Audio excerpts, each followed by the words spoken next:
Hi everyone, welcome back. In this video, I'll walk you through how to use a template to send documents for signature with the BoldSign Python SDK. To begin, let's make sure the BoldSign Python SDK is installed. I head over to the developer documentation to find the installation command. As shown here, you can install the SDK by running pip install BoldSign. Since I already have it installed, I'll confirm by running pip show BoldSign.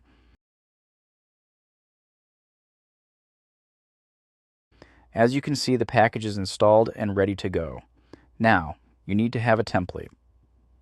I have already created my template, so I'll proceed with it.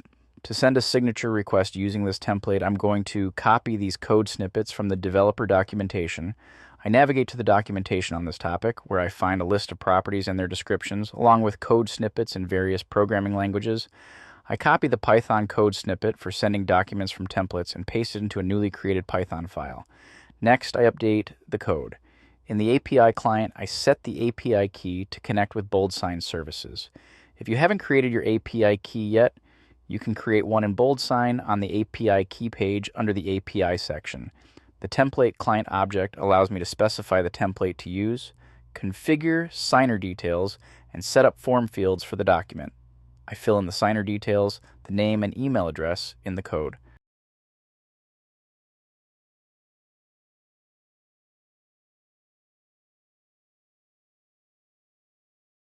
With the signer details ready, I now need to plug in the template ID. Since I already created the template, I switch back to the BoldSign web app, expand the templates section, and select all templates. Here you can see the NDA template I created. I click the context menu. From the list, I select copy template ID, and then I paste it in my Python code. Finally, I call the method to send the document using the template. I run the script, and the document is sent for signature. Now let's jump into the BoldSign web app. To make sure the document was created successfully, I go to the Documents section and select My Documents. There is the NDA I just sent. When I open it, I can see the document ID, status, and signer details. Everything looks good. The document is now waiting for the signer to take action. And that's it. If you found this video helpful, don't forget to hit the like button and subscribe for more BoldSign API tutorials.